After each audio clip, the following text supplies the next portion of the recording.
capítulo 9. Josué, capítulo 9, eu não vou pedir que vocês fiquem de pé, porque eu vou ler todo o capítulo.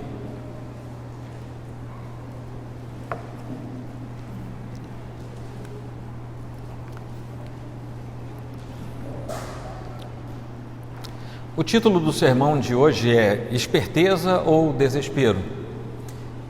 E estamos bem no meio da série A Conquista da Terra, que é a narrativa do primeiro dos livros históricos da Bíblia, sobre como o Senhor cumpriu a sua promessa e fez com que Canaã fosse entregue em mãos dos hebreus.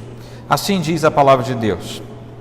Sucedeu que, ouvindo isto, todos os reis que estavam daquém do Jordão, nas montanhas e nas campinas, em toda a costa do Mar Grande, defronte do Líbano, os heteus, os amorreus, os cananeus, os ferezeus, os heveus e os jebuseus, se ajuntaram eles de comum acordo para pelejar contra Josué e contra Israel. Os moradores de Gibeon, porém, ouvindo o que Josué fizera com Jericó e com Ai, usaram de estratagema e foram e se fingiram embaixadores e levaram sacos velhos sobre os seus jumentos e odres de vinho, velhos, rotos e consertados.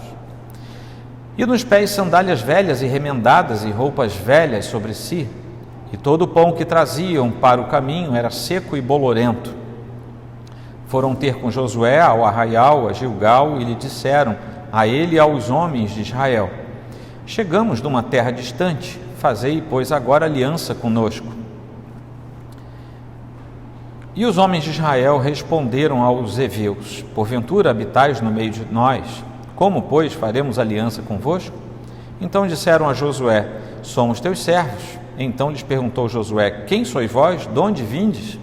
Responderam-lhe, teus servos vieram de uma terra muito distante, por causa do nome do Senhor, teu Deus, porquanto ouvimos a sua fama e tudo quanto fez no Egito, e tudo quanto fez aos dois reis dos amorreus, que estavam da além do Jordão, Seom, rei de Esbom, e Og, rei de Bazã, pelo que estava em Astarote. Pelo que nossos anciãos e todos os moradores da nossa terra nos disseram, tomai convosco provisão alimentar para o caminho, e ide ao encontro deles, e dizei-lhes, somos vossos servos, fazei, pois, agora aliança conosco. Este nosso pão tomamos quente das nossas casas, no dia em que saímos para vir ter convosco, e ei-lo aqui agora, já seco e bolorento. E estes odres eram novos, quando os enchemos de vinho, e ei-los aqui, já rotos, e estas nossas vestes e estas nossas sandálias já envelheceram, por causa do muito longo caminho. Então os israelitas tomaram da provisão e não pediram conselho ao Senhor. Josué concedeu-lhes paz e fez com eles a aliança de lhes conservar a vida, e os príncipes da congregação lhes prestaram juramento. Ao cabo de 3 dias, depois de terem feito aliança com eles, ouviram que eram seus vizinhos e que moravam no meio deles, pois partindo os filhos de Israel, chegaram às cidades deles ao 3º dia. Suas cidades eram Gibeon, Quefira, Beerote e Quiriate-Jearim. Os filhos de Israel não os feriram, porquanto os príncipes da congregação lhe juraram pelo Senhor, Deus de Israel, pelo que toda a congregação murmurou contra os príncipes. Então todos os príncipes disseram a toda a congregação, nós lhe juramos pelo Senhor, Deus de Israel, por isso não podemos tocar-lhes. Isto, porém, lhes faremos, conservar-lhes-emos a vida, para que não haja grande ira sobre nós, por causa do juramento que já lhes fizemos. Disseram-lhes, pois, os príncipes, vivam, e se tornaram rachadores de lenha e tiradores de água para toda a congregação, como os príncipes lhes haviam dito. Chamou-os Josué e disse-lhes, por que nos enganastes, dizendo, habitamos muito longe de vós, sendo que viveis em nosso meio? Agora, pois, sois malditos, e dentre vós nunca deixará de haver escravos, rachadores de lenha e tiradores de água para a casa do meu Deus. Então responderam a Josué, é que se anunciou aos teus servos, como certo, que o Senhor, teu Deus, ordenara a seu servo Moisés, que vos desse toda esta terra e destruísse todos os moradores dela diante de vós. Por isso tememos muito por nossa vida, por causa de vós, e fizemos assim. Eis que estamos na tua mão, trata-nos segundo te parecer bom e reto. Assim lhes fez, e livrou-os das mãos dos filhos de Israel, e não os mataram. Naquele dia, Josué os fez rachadores de lenha e tiradores de água para a congregação e para o altar do Senhor, até o dia de hoje, no lugar que Deus escolhesse. Palavra do Senhor para nossa meditação.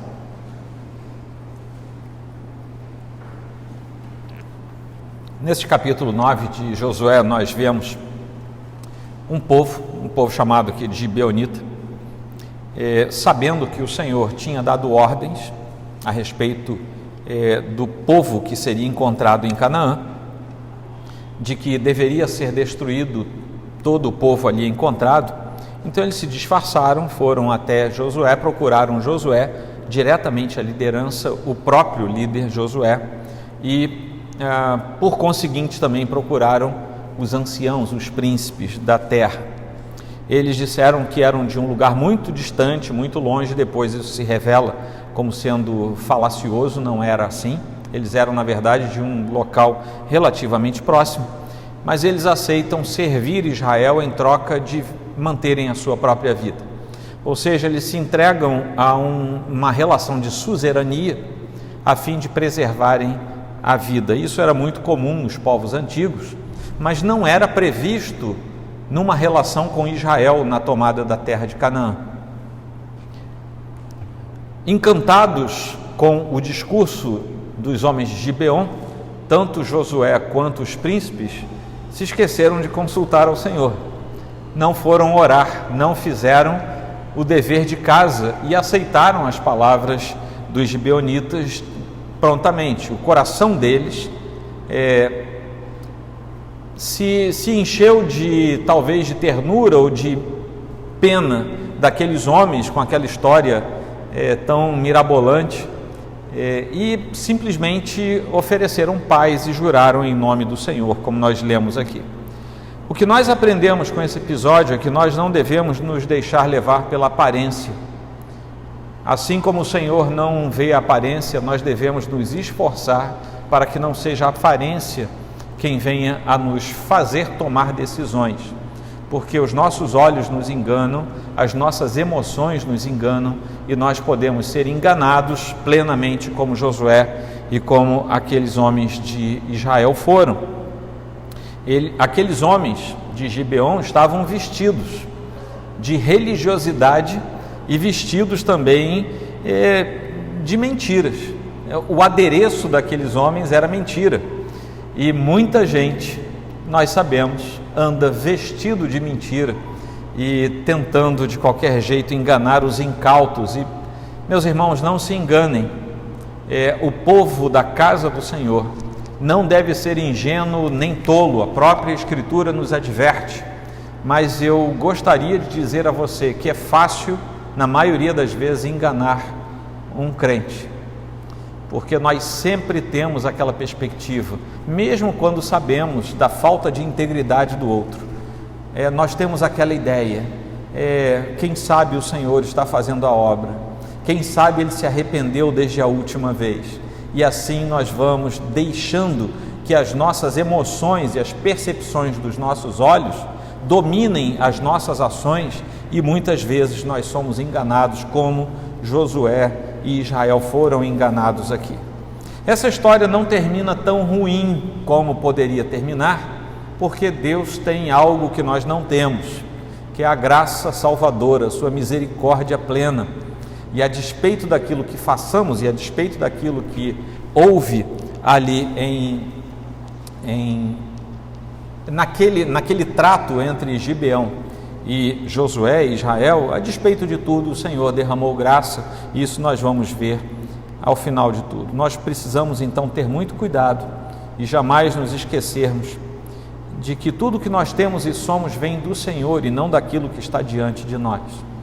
E isso às vezes é uma relação delicada, porque, como eu vou lembrar mais uma vez adiante, nós somos latinos no nosso sangue, e o sangue latino é extremamente modelado pelas emoções. né? Você, por exemplo, fica constrangido em dizer não para alguém, você não fica? Né? Você vai pedir alguma coisa que não pode, você já sabe que não pode, mas quando você vai dizer não, você fica sem jeito, você fala 10 minutos para explicar para a pessoa por que você vai ter que dizer não, para algo que já é sabido. Por que isso? Nós somos assim. Você vai conversar com um anglo-saxão, um alemão, um inglês, um americano, ele vai dizer assim, não, e para ele está muito tranquilo isso, mas isso, o que a gente vai fazer? A gente não tem como transfundir sangue até virar outra coisa, a gente tem que se acostumar com as orientações da palavra de Deus. Pois bem, meus irmãos, esse capítulo eu dividi em 4 partes. A primeira delas está nos 2 primeiros versículos e serve como introito, porque esses 2 primeiros versículos de Josué capítulo 9 são, na verdade, uma introdução desse trecho que vai do capítulo 9 até o capítulo 11. Então, esse novo trecho que nós vamos ver a partir de hoje tem esses 2 versículos como uma espécie de introdução que abre o conhecimento, porque descrevem a mudança que acontece na postura dos inimigos. Até este momento, os inimigos de Israel, aqueles que estavam sendo alvo das investidas de Israel na entrada em Canaã, eram absolutamente passivos e estavam cheios de medo. Uma vez que as primeiras batalhas acontecem, o que se dá também nos demais povos, depois de Jericó, de Ai e de Betel, eu já falei para vocês que Betel entrou de gaiato nessa história, porque a guerra era contra Ai. Betel foi querer socorrer Ai e também foi derrotado. Mas o que nós vemos é que a partir de agora, sucedeu que, ouvindo isto, todos os reis que estavam daquém do Jordão, nas montanhas e nas campinas, em toda a costa do mar, defronte do Líbano, os heteus, amorreus, os cananeus, os ferezeus, os heveus e os jebuseus, se ajuntaram eles de comum acordo para pelejar contra Josué. O que os reis viram é o seguinte: não tem jeito, eles vão entrar aqui, vão derrotar todos os povos de Canaã. Eles, de alguma maneira, tinham conhecimento das promessas de Deus. É só ver o que os gibeonitas falaram. Nós sabemos, sim, que vocês venceram Seom, nós sabemos de Og. Isso ninguém sabia, isso depois torna-se cântico de louvor a Deus na pena e na boca dos hebreus lá nos Salmos. Isso era coisa interna do povo de Deus. Também eles dizem, nós sabemos o que aconteceu, nós sabemos do Egito, nós sabemos do outro lado do Jordão, nós sabemos o que aconteceu. Então, os povos, de alguma maneira, tinham conhecimento daquilo que Israel queria fazer e qual era a extensão territorial que Israel pleiteava por causa das promessas de Deus. Nesse momento, os reis começam a se juntar, eram cidades-estado, não eram grandes países, como nós temos na modernidade, mas eram cidades-estado, cada cidade-estado tinha o seu rei, e eles começam a se juntar para tentar fazer uma defesa mais eficaz contra o avanço dos hebreus. Nesse momento, a promessa do Senhor, é lembrada a promessa do Senhor que aqui está começando a ser cumprida. E uma promessa que nós vemos lá em Gênesis 15, versículo 16, quando nós lemos assim: na 4ª geração tornarão para aqui, porque não se encheu ainda a medida da iniquidade dos amorreus, pois agora a medida da iniquidade já estava cheia, e por isso o Senhor tinha dado ordem: vai para Canaã, invade e elimina os amorreus, porque eles pecaram de modo intenso contra mim. E numa perspectiva teológica que nós olhamos para esses 2 versículos, nós vemos aqui o reflexo daquilo que foi escrito lá no Salmo 2, um belíssimo salmo que nós temos logo no início do Saltério, que diz que a respeito dos gentios e os reis que conspiram contra o Senhor, ou seja, está falando de gente parecida contra o ungido do Senhor, e esse ungido lá no Salmo 2 já é grafado com maiúsculo. Ao final de tudo, o salmista, o compositor desse salmo de número 2, adverte os reis à prudência e os convoca a beijarem o filho, ou seja, é uma mensagem absolutamente messiânica: há salvação se vocês não pleitearem o lugar que é do próprio ungido, rendam-se ao filho e vocês viverão. Pois foi o que os gibeonitas fizeram, eles fizeram do jeito errado, mas fizeram isso. Não foi isso que Raabe fez também? Vejam bem, a promessa do Senhor de dar sobrevida aos que se renderem a Ele é mantida nesses dois episódios. Isso é muito curioso, porque a despeito das tramóias dos gibeonitas, a promessa é mantida e a graça do Senhor é derramada sobre eles. Mas também não foi assim com Jacó, usurpador, que por causa de um prato toma do seu irmão mais velho o direito de primogenitura, e não é ele tornado depois, quando verdadeiramente convertido o seu coração, não é ele tornado um dos patriarcas e o pai da própria nação, tendo seu nome trocado para Israel? E chegamos então ao versículo 3, um trecho que vai do 3 ao 15. O primeiro deles, esse pequeno trechinho, eu chamei aqui de aliança contra Israel, e essa aliança vai perdurar, não é apenas nesse capítulo, mas vai até o final do livro. Independente de ser narrada uma vitória fácil ou difícil depois, o fato é que os reis de Canaã se juntam em parceria militar contra Israel a partir dali. Mas agora nós vamos ver um trecho que é mais doloroso. Eu chamo isso aqui de que o engano nunca é feio. Você já viu alguém mentir de modo feio? A pessoa enfeita a mentira, não é? A pessoa adorna. Quando ela quer enganar, ela faz isso bonito. A gente sempre diz, pode ficar tranquilo, o diabo não vai aparecer na sua frente, vermelho com tridente de barbicha e de chifre com rabo atrás, ele não vai aparecer assim. As coisas do pecado, do mundo, do engano, elas são sempre travestidas de coisas bonitas, interessantes, chamativas. E aqui não foi diferente. Então o engano nunca é feio, ele é sempre apelativo, porque ele tenta minar exatamente a nossa guarda emocional. O engano, antes de tentar qualquer outra área da nossa vida, ele tenta entrar nas nossas emoções. Meus irmãos, não precisa a gente ir muito longe. Você vê pedintes na rua, e muitos deles, infelizmente, precisam pedir mesmo, não tem outra alternativa. Mas a gente sabe que existe um mercado de pedinte. Você sabe disso, não sabe? Existe um mercado, gente por detrás que financia inclusive isso. Aqueles assim com mais cara, sabe, lambida, sabe aquela cara assim de quem acordou e não sabe se vai viver, às vezes são exatamente os mais enganadores. E por que essa aparência? Que é para minar a sua primeira defesa, que é a defesa emocional. E você fica sem saber o que fazer. Meus irmãos, grade de igreja durante o dia é uma coisa. O que passa de gente pedindo de tudo que você possa imaginar, você nem acredita. A nossa junta diaconal precisa ter um grande discernimento para saber o que fazer. Porque senão você dá todos os recursos da igreja. Se a pessoa precisasse, valeria a pena, mas na maioria das vezes não precisa. O que eu quero dizer com isso é que nós precisamos lidar com elementos que vão além de um conhecimento pragmático, porque isso toca nas nossas emoções. E era assim que eles estavam. Aquele espírito de resistência que estava destinado ao fracasso, né, desde o início da campanha em Canaã, e que agora promove alianças dos outros reis contra Israel, agora toca de maneira diferente o povo de Gibeon, porque ele veio pedir aliança também, mas de outra maneira. E a impressão que nós temos nesse texto é que realmente os gibeonitas conheciam parte da história e das promessas ao povo de Israel. Vejam bem, lá em Deuteronômio 20, de 10 a 15, eu vou ler apenas o começo, diz assim: quando te aproximares de alguma cidade para pelejar contra ela, oferecer-lhes-ás paz. Se a sua resposta é de paz, e te abrir as portas, todo o povo que nela se achar será sujeito a trabalhos forçados. E te servirá, porém, se ela não fizer paz contigo, por aqui vai.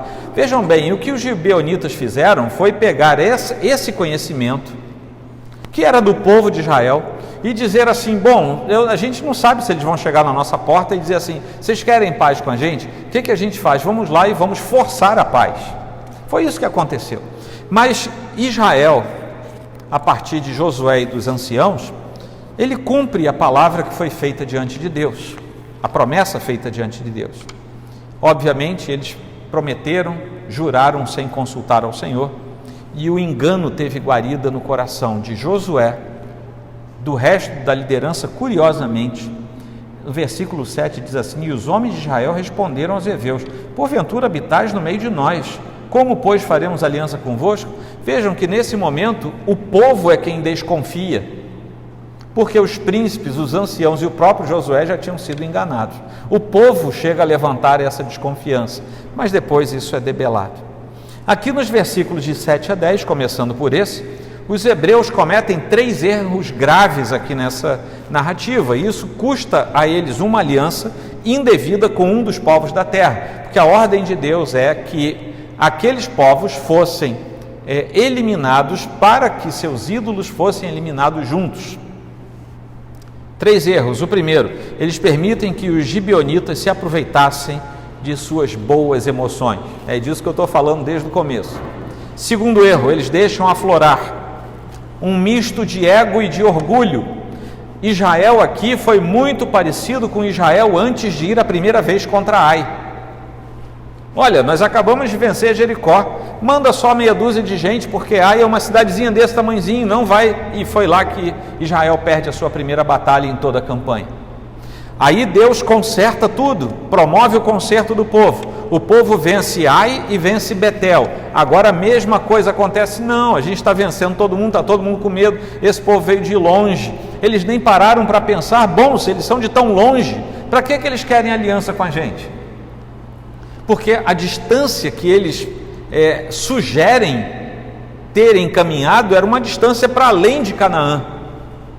Se eles são de tão longe assim, para que eles vieram buscar uma aliança? Eles nem pararam para pensar nisso. É uma questão que nem chega a ser de espiritualidade, é de raciocínio. Mas há um misto de ego e de orgulho que muitas vezes assola a nossa vida e que nós precisamos refrear isso em nome do Senhor, porque senão nós entramos por caminhos escusos. E o terceiro erro é que eles tomam a decisão sem consultar ao Senhor. Mesmo depois de terem experimentado a derrota de Ai, eles agora não consultam ao Senhor. Agora, por outro lado, nós vemos aqui que esses atos dos gibeonitas demonstram que eles criam em Deus.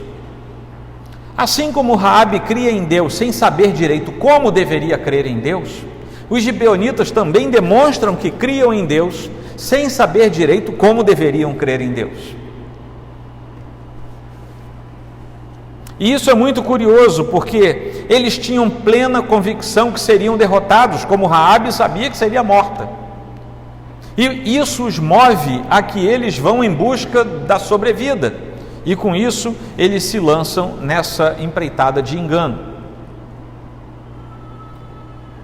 E por aí, nós começamos a entender até uma similitude entre uma história e outra. O terceiro ponto que eu gostaria de falar com vocês é que o engano, assim como a mentira, são irmãos, bem próximos, são muito próximos um do outro, têm pernas curtas e as coisas se revelam. Não há nada oculto que não venha a ser revelado, as coisas aparecem rapidamente. E aqui bastaram apenas 3 dias para que o engano fosse descoberto. E o engano foi descoberto de maneira difícil, porque vejam bem, ao cabo de 3 dias, versículo 16, depois de terem feito aliança com eles, ouviram que eram seus vizinhos e que moravam no meio deles. Pois, como é que eles descobriram? Porque eles saíram de onde estavam e foram até um outro lugar. Chegaram às cidades deles. Tem mais de uma cidade? Sim, os gibeonitas não eram uma cidade de Gibeão.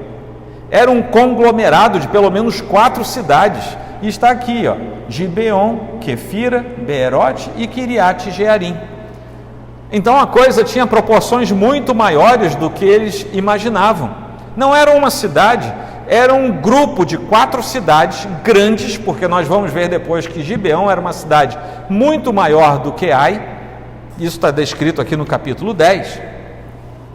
E o que nós vemos aqui é que, com apenas 3 dias depois de uma aliança mal feita, o engano foi descoberto, como costuma acontecer com as consequências do pecado, eles aparecem. E no meio da casa de Deus é a mesma coisa. Não se deixe enganar pelas aparências. O pecado na casa do Senhor aparece. Ele não fica oculto, porque se ficasse oculto, seria pernicioso para o corpo de Cristo. É por isso que o Senhor mesmo diz, e Paulo é instrumento do Senhor para falar sobre isso: há pecados que, após a tentativa da disciplina e do conserto, não receberem o conserto adequado, têm que vir diante da igreja e ser expostos, para que aquele ainda tenha uma última chance de se consertar e que os demais temam para não pecar da mesma forma. É essa a instrução que nós temos no Novo Testamento. 3 coisas fazem a igreja permanecer saudável e de pé: a ministração da palavra de Deus de forma correta, dizer apenas o que a Bíblia diz. Segunda coisa, a administração correta dos sacramentos, o batismo e a ceia do Senhor. E terceiro, a disciplina na igreja. Isso é como se fosse um banquinho de 3 pernas. Se você tira uma das 3 pernas, o banquinho vai cair. A igreja é assim, ela precisa dessa tríade para que se mantenha de pé e saudável. Eu costumo dizer que ainda encontramos muitas igrejas, graças ao bom Deus, com boa pregação bíblica, doutrina bíblica correta. Ainda encontramos muitas igrejas com a boa administração dos sacramentos, o batismo e a ceia sendo feitos e administrados de forma séria e correta. Infelizmente, diminui-se a passos largos o número de igrejas que ainda oferecem e aplicam a disciplina na igreja. Então, as igrejas são muito saudáveis por um lado, mas a banquetinha começa a cair, porque falta uma das 3 perninhas. Deu para entender, gente? As palavras da verdade, elas são consistentes, elas resistem às comprovações. A palavra da verdade, ela pode ser até constrangedora, mas ela resiste às comprovações. A palavra que é perniciosa e mentirosa, ela não resiste se for comprovada. Pode haver engano sobre engano e podemos até demorar a descobrir, mas um dia a mentira será descoberta, o engano será exposto. Lá em Provérbios 12, 19, nós lemos assim: o lábio veraz permanece para sempre, ou seja, o lábio que fala a verdade, ele permanece para sempre, mas a língua mentirosa, apenas um momento. O sábio já disse isso para nós. Gibeon não era uma cidadezinha pequena de gente perdida e de gente que veio de muito longe. Como eu falei para vocês, o capítulo 10 fala, além de agora já termos descoberto que eram 4 cidades irmanadas nesse conluio, agora nós descobrimos no 10:2 o seguinte: temeu muito, porque Gibeon era cidade grande. Logo no capítulo 10 nós lemos, como uma das cidades reais, e ainda maior do que Ai, e todos os seus homens eram valentes. Vejam bem, Gibeon não era uma cidade de pobres coitados que tinham andado meses pelo deserto, era uma cidade grande, como se fosse uma cidade real, e todos os seus homens eram homens de guerra. E mesmo assim, eles tinham plena convicção de que seriam mortos e derrotados pela investida dos hebreus. Por isso, eles foram até Josué e empreenderam aquela missão de engano, que para eles foi bem sucedida, né? Naquele momento, pelo menos. O episódio leva o povo a murmurar. O povo murmura, eu li para vocês isso. E o povo murmura porque o povo sabia o que estava escrito em Deuteronômio 7. Depois você pode ler Deuteronômio 7 em casa. Porque Deuteronômio 7 falava a respeito de como eles não deveriam permitir que os cananeus vivessem entre eles e de como deveria ser a relação deles. Deuteronômio 7 estava impregnado na mente dos filhos de Israel e agora eles dizem: nós entramos em rota de colisão com Deus, mas por outro lado a gente não pode agora matar os gibeonitas, porque quando nós juramos a eles, nós juramos em nome de Deus. Eles ficaram no famoso mato sem cachorro. Lá no versículo 18 nós vemos isso. os filhos de Israel não os feriram, porquanto os príncipes da congregação lhe juraram pelo Senhor. E jurar pelo Senhor é muito sério, né? Você não pode voltar atrás. E chegamos ao último bloco, versículo 22 até o final, que é o 27.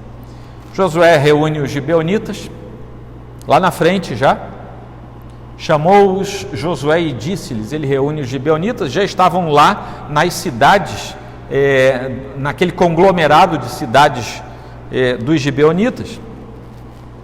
Ele os chama, quem sabe ele chama até aquela comissão de falsos viajantes, né, que foi aquela comissão que tinha ido até Josué.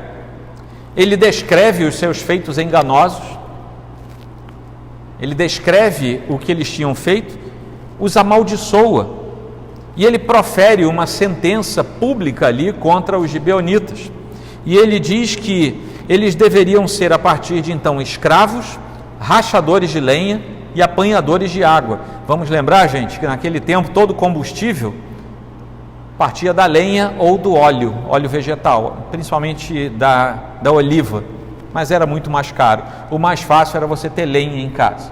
Então, lenha era difícil, você não tinha, né, as facilidades do tempo de hoje. Água encanada, você põe alguns milênios aí à frente, talvez, para você ter água encanada. Não havia água encanada, era difícil. Essas duas tarefas eram consideradas tarefas quase que de humilhação, mas você tinha que fazer para sobreviver. Você precisava de lenha e precisava de água. Agora, os gibeonitas foram amaldiçoados como aqueles que fariam esse serviço que ninguém queria fazer para Israel. Mas Josué emenda no versículo 23, ele ao final de tudo diz assim: rachadores de lenha e tiradores de água para a casa de meu Deus. Quando Josué fala isso, ele deixa claro que, acima de tudo, os homens de Gibeão não pecaram primariamente contra Israel, contra Josué, contra os príncipes e os anciãos. Primariamente eles pecaram contra Deus. É por isso que o castigo deles vocês vão rachar lenha e vão pegar água para a casa do meu Deus. Vocês vão ficar sujeitos às tarefas de Deus, para vocês verem contra quem vocês pecaram. E agora eu vou contar um segredo a vocês: todo pecado, sem exceção, primeiramente é direcionado a Deus e depois é direcionado ao próximo. Se eu pecar contra o Tiago, antes de pecar contra o Tiago, eu pequei contra Deus. Se você pecar contra mim, antes de pecar contra mim, você está em pecado contra Deus. Se eu pecar contra quem? Contra a Cris. Antes de pecar contra a Cris, eu pequei contra Deus. Todo pecado, antes de chegar ao próximo, chega ao coração de Deus.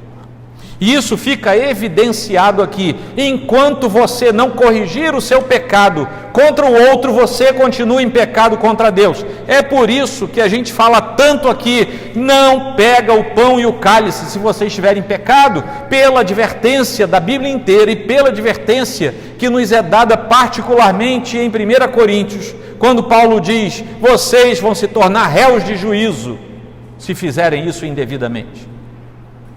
Mas a gente fala o tempo todo contra o pecado. Parece que é chato falar o tempo todo contra o pecado, mas essa é a advertência que Deus manda que a sua igreja faça. Isso fica absolutamente evidente e claro nessa relação com os gibeonitas. Eles se rendem completamente a Josué, porque havia algo: eles eram enganadores, eles não eram do povo de Deus, eles não conheciam o trânsito dentro do povo de Deus. Eles criam em Deus e sabiam da verdade de Deus, mas ainda não sabiam como se portar diante de Deus. Mas eles se rendem, eles se abrem, eles estavam dispostos a obedecer, e eles concedem a Josué um poder ilimitado: faça com a gente o que você quiser. Eles tinham certeza de uma coisa: o povo de Israel era misericordioso, porque o seu Deus era misericordioso, e o povo de Israel era sério para com o seu Deus. E o Deus de Israel já tinha poupado Raabe, essa história já tinha corrido. O povo de Israel já tinha poupado Raabe, por que não vai poupar a gente agora? Além de Jericó, além de Ai, se submeteram involuntariamente. Raabe já tinha se submetido voluntariamente, e agora mais um povo se submete voluntariamente, cada um do seu jeito. E quando você chegou ao reino de Deus, como é que você chegou? Eu conheço histórias as mais diversas e as mais estranhas. Eu conheço gente que hoje é firme na casa do Senhor porque foi atrás da menina que estava lá na igreja. Conheço. O contrário também acontece, viu? A menina que vai atrás do rapaz da igreja. Conheço. Você deve conhecer gente assim. Você deve conhecer gente que chega à igreja com um coração propenso a fazer o que não deve. Eu vou me dar bem naquela igreja. E a palavra de Deus entra às vezes como se fosse aquela ponteira e vai lá no coração e divide as medulas mais profundas da constituição daquele ser, e aquela vida se desmancha diante de Deus e é obrigada a dizer para o Senhor assim: faça comigo o que o Senhor quiser.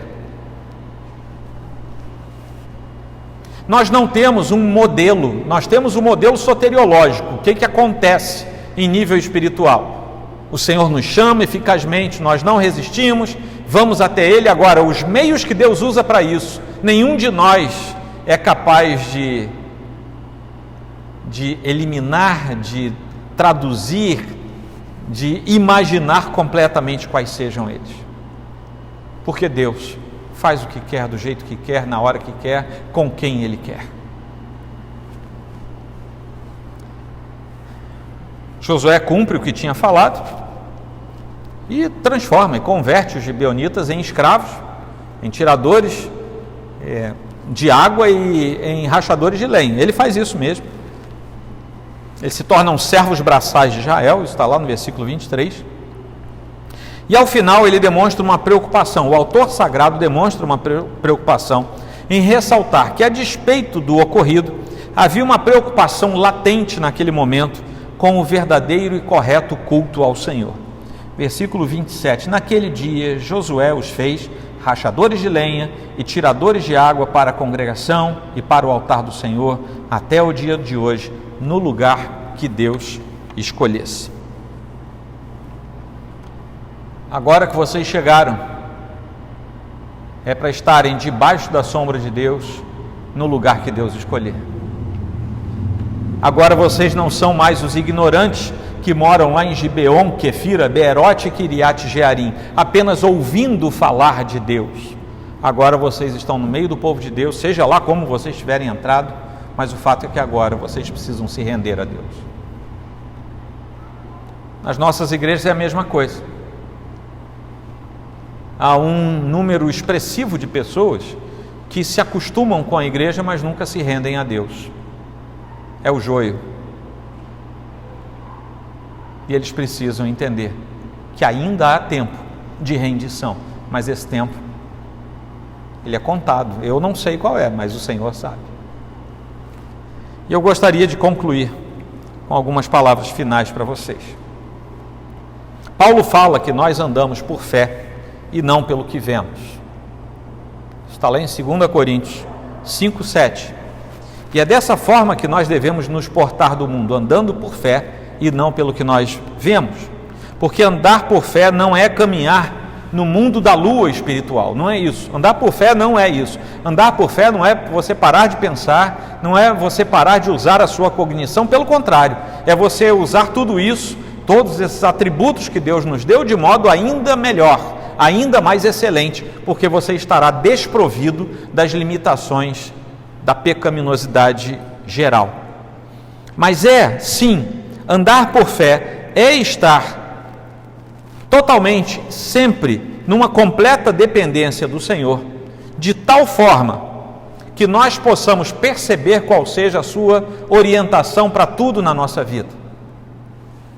Lá no mesmo capítulo 5, no versículo 20 de 2 Coríntios, Paulo completa dizendo assim: somos embaixadores em nome de Cristo, como se Deus exortasse por nosso intermédio. E o que nós vemos é que a nossa responsabilidade é muito grande. O que nós fazemos, falamos, agimos, é como se nós estivéssemos no lugar do próprio Cristo. É isso que Paulo está dizendo. E quando nós estamos lá fora na nossa vida, nós podemos dizer ao mundo: eu sou um representante de Cristo? Eu posso, você pode fazer isso de modo honesto? Somos verdadeiramente embaixadores de Cristo?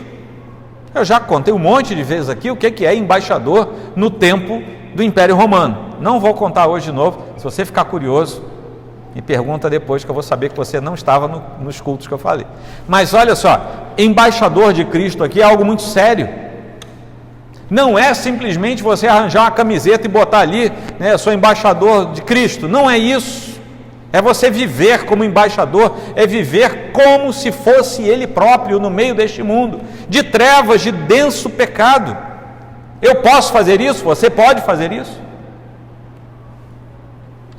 Isso porque nenhum de nós tem sabedoria, tem aptidão necessária, suficiente, para gerenciar o seu próprio caminho. É por isso que, sendo representantes de Cristo, nós precisamos representá-lo acima de tudo, a nossa própria vida. Existe uma inflexão disso aí, que nós precisamos aderir todo o tempo. A maior demonstração de que nós não temos capacidade para gerenciar o nosso próprio caminho, é que nós achamos que podemos gerenciar o nosso próprio caminho. Se nós fôssemos corretos e honestos, nós diríamos: eu não posso, eu não tenho habilidade, eu não tenho capacidade, eu não enxergo amanhã. Mas sabe o que a gente faz? Vou dar meu jeito. Não é assim que a gente faz, gente? Jeremias 10:23 diz assim: eu sei, ó Senhor, que não cabe ao homem determinar o seu caminho, nem ao que caminha o dirigir os seus passos. E lá em Provérbios 14:12 ainda temos mais: há caminho que ao homem parece direito, mas ao cabo dá em caminhos de morte. Nós não temos condições de nós mesmos de saber nem para onde vamos daqui a meia hora. A gente pensa: daqui a meia hora eu vou estar em casa, daqui a meia hora eu vou estar ali. A gente não sabe, nenhum de nós sabe. Há um enorme perigo em achar que a gente pode andar pelo que vê com os olhos naturais. Isso é muito perigoso. Isso porque nós estamos bem no meio de um conflito que não é visto por nossos olhos naturais. Ele é percebido em outra esfera, numa esfera transcendente, numa esfera espiritual, numa esfera metafísica, e os nossos olhos, que são naturais, não conseguem ver isso. Essas forças sobrenaturais têm ódio de Deus e dos filhos de Deus. Presbiteriano também acredita nisso? Claro, está escrito na Bíblia. A gente só não faz escarcéu com isso, mas está escrito na Bíblia, gente. Essas forças espirituais são muito mais poderosas do que nós. Pessoalmente falando, são muito mais poderosas do que nós. Nós vemos o mundo material, eu estou vendo vocês. Aliás, até ver vocês é uma ilusão, vocês sabem disso, né? Isso é uma ilusão de cores e, enfim, um monte de coisa. Mas o fato é que a gente vê, Deus nos permite ver. Mas a gente não vê nada para além deste universo que é material, desse mundo físico. E nós achamos que podemos lidar com ambas as coisas, ambas as realidades, quando não podemos. Nem com essa a gente consegue direito, vai querer lidar com a outra.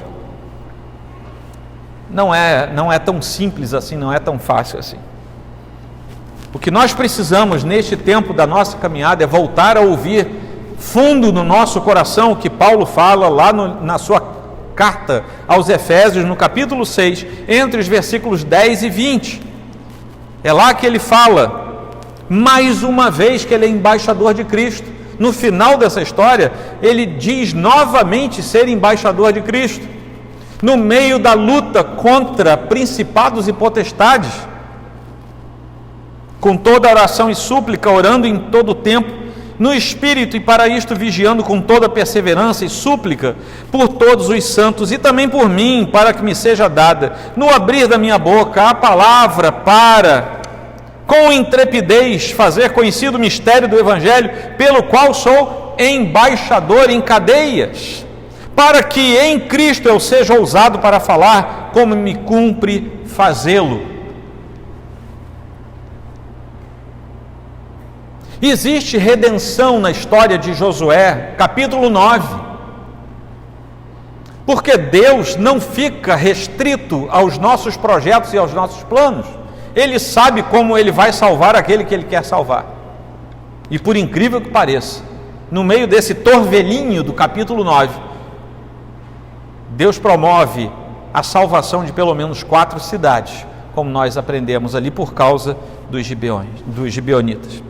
Eles foram enganadores, foram usurpadores, foram pecadores, foram mentirosos, foram traidores da confiança, foram tudo que não presta. Mas Deus, a despeito disso tudo, teve misericórdia deles. Através do seu povo teve misericórdia daqueles. Deus não apenas os poupou, Ele não apenas poupou Raabe. Raabe depois é importante até mesmo como uma das ascendentes do próprio Senhor Jesus. Deus também não apenas ordena que os gibeonitas fossem poupados permanentemente, mas Ele faz por onde essa graça seja mantida e preservada sobre os gibeonitas. Lá em 2 Samuel tem uma história muito esquisita, porque o rei Saul, diz o texto bíblico que, muito cheio de zelo pela palavra do Senhor, talvez tenha sido o primeiro fariseu relatado na Bíblia, porque os fariseus eram fariseus por excesso de zelo. E Saul, muito cheio de zelo, começa a matar tudo quanto é gibeonita que ele descobria pelo caminho. Davi aparece na história, capítulo 21 de 2 Samuel. Deus estava profundamente irado contra Israel, porque Saul tinha se levantado para matar os descendentes dos gibeonitas. Deus não apenas salva, Ele preserva aquele a quem Ele salva. Deus não apenas salvou os gibeonitas, mas Ele investiu os meios no meio do povo para que os gibeonitas fossem preservados. Você foi salvo pelo Senhor Jesus, quando pendurado na cruz do Calvário, derramou até a última gota do seu sangue, para que você fosse salvo, pois o Senhor não apenas salvou você, Ele foi além disso, Ele preserva você, para que você chegue no último e glorioso dia diante dEle próprio. Você não precisa mais temer, porque o Senhor que salvou é o mesmo Senhor que preserva. Essa é a história. A graça nessa história dos gibeonitas, a misericórdia, a graça. Por favor, não confunda as coisas, não sai por aí agora enganando todo mundo. O Senhor vai ter misericórdia de mim. Não é essa a tese é outra. A despeito disso, o Senhor teve misericórdia. A despeito de você estar morto nos seus delitos e pecados, o Senhor teve misericórdia de você. É por isso que nós lemos lá em Efésios 2, 8 e 9. Porque pela graça sois salvos mediante a fé. E isso não vem de vós, é dom de Deus, não de obras, para que ninguém se glorie. Vamos aplicar e vamos encerrar esse trecho de reflexão. Eu tenho aqui 4 aplicações práticas depois dessa conclusão. Prestem atenção, porque elas são bastante práticas. Não permita que ninguém se aproveite de suas emoções pessoais, porque isso vai deixar você vulnerável. Às vezes é difícil, como eu falei, nós somos latino-americanos, nosso sangue nem sei o que é, bagunçado, né? É um sangue emotivo, a gente chora à toa, a gente ri à toa, a gente fica com raiva à toa, tudo é à toa, né? Só às vezes é difícil se ajeitar, né? Isso não é tão à toa assim, a gente é duro, né? Empedernido, mas precisamos ser firmes nas nossas atitudes. Não se permita ser vulnerável nas suas emoções. Amém, meus irmãos? Isso deixa a gente vulnerável. Não façamos isso. Segunda aplicação. Quando você vem de vitórias, e muitas vezes nós, pela graça do Senhor, alcançamos vitórias, quando você vem de vitórias, resultados, abençoadores, alegres, você está feliz porque venceu, o Senhor lhe deu uma vitória, é possível que no seu coração brotem alguns sentimentos estranhos. do tipo uma pontinha de orgulho, sabe? Agora sim, né? Agora, né? Depois de 82 anos desempregado, agora tenho um emprego e é melhor do que o do André. Né? Olha só, meu emprego é melhor do que o do Carlos. Sabe, esse tipo de coisa que aparece, a gente não sabe de onde, aparece por lá dentro que a gente é pecador. Isso aparece mesmo. É possível que tenhamos sentimentos estranhos dentro de nós: orgulho, prepotência, jactância. Peça ao Senhor para livrar você desses sentimentos, porque eles são pecaminosos e vão encaminhar você à derrota. Ouviram o que eu falei? Se você agasalhar esses sentimentos no seu coração, você vai se manter em pecado e vai ser encaminhado à derrota. Terceira aplicação: diante dos fatos comuns da vida, ou até mesmo daqueles fatos mais complexos, só tome decisão após sondar o seu coração e consultar ao Senhor. Veja quais são as motivações do seu coração. Hoje, sabe, o meu carro tem 3 anos de uso, mas eu vou comprar aquele carro zero ali. Qual é a motivação do seu coração? Sabe, são coisas simples da vida. Trocar de carro é uma coisa normal, né? Vou mudar meu guarda-roupa todo, não aguento mais aquelas roupas. Qual é a motivação do seu coração? E será que eu preciso da orientação de Deus para coisas tão simples da vida? Preciso. Esteja em paz no seu coração, porque a paz é o árbitro das nossas emoções. Se estiver em dúvida, não faça, até que a dúvida seja debelada. Ore ao Senhor. Entregue o seu coração em súplica ardente diante do Senhor, para as coisas simples ou para os fatos mais complexos. Aprenda a viver, a dar o passo depois do passo da oração, não antes. Não precisa você andar por aí de joelhos, subindo escada, não precisa ninguém ver, faça isso, é você e Deus, tá bom? Última aplicação: não se esqueça que existe redenção em Cristo para todo aquele que nele crê. E aí eu estou falando para quem ainda não é redimido. Seja você membro de longa data de igreja ou não. Que a redenção não tem nada a ver com a carteirinha de membro. A redenção tem a ver com o ato de Cristo no seu coração. Talvez você seja membro de igreja da nossa ou de outra, e lá no fundo você pode se questionar: será que eu sou ou será que eu não sou? A Escritura diz que o Espírito Santo, ele testemunha junto ao nosso íntimo se nós somos ou não filhos de Deus. Que ele identifique ao seu próprio coração se você é ou não filho de Deus. Se você nunca ouviu falar da mensagem do Evangelho, deixa eu contar para você o que é isso em 1 minuto. O Senhor Deus Todo-Poderoso criou todas as coisas e todas as coisas em perfeição, entre elas o ser humano. O ser humano peca e ao pecar, ele perde a comunhão com Deus. Quando isso acontece, a promessa eterna do Salvador é manifestada no proto-evangelho e depois na história. Jesus Cristo, Deus Filho, é encarnado. Ele morre e ressuscita em nosso favor. Ao fazê-lo, ele vence a morte e o pecado, de modo definitivo. Ele volta à destra de Deus Pai, ele sendo Deus Filho, de onde intercede por cada um dos seus filhos até o ocaso dos tempos. Todo aquele que nele crê não perecerá jamais, mas terá vida eterna, e aquele que não crer nele se manterá sob a ira de Deus. João 3,16 e João 3,36.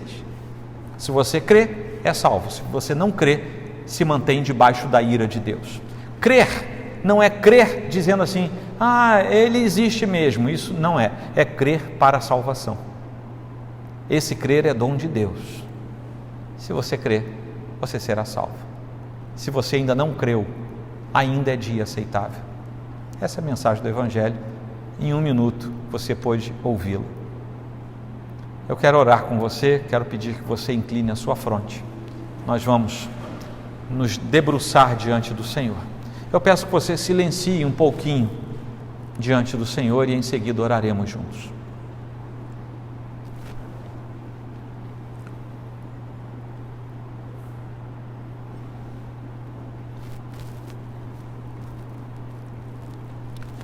Senhor Deus, estamos diante da Tua palavra, que é santa, suficiente, inerrante. Nela, ó Deus, está toda a Tua instrução para a nossa espécie, a fim de que sejamos salvos pelo Senhor. Obrigado por Tua presença e obrigado pela ministração aos nossos corações. Assim sendo, ó Deus, nesta noite, cumpre em nós aquilo que foi deixado pela exposição da Tua Escritura. Que o nosso coração seja cheio da Tua ternura e que deste lugar não saia ninguém sem que seja lavado e remido no sangue do Cordeiro de Deus. Salva-nos, ó Deus, e seremos salvos. Limpa-nos e seremos limpos. Que essa seja a oração de todo aquele que ainda não Te conhece e que nesta noite seja tornado filho de Deus. Daqui a pouco, ó Deus, despede-nos na Tua paz, para a honra e glória do Teu nome. Em nome de Cristo, nosso Senhor e Salvador, único e suficiente é que nós oramos. Amém. Amém. Meus irmãos, estamos nos despedindo.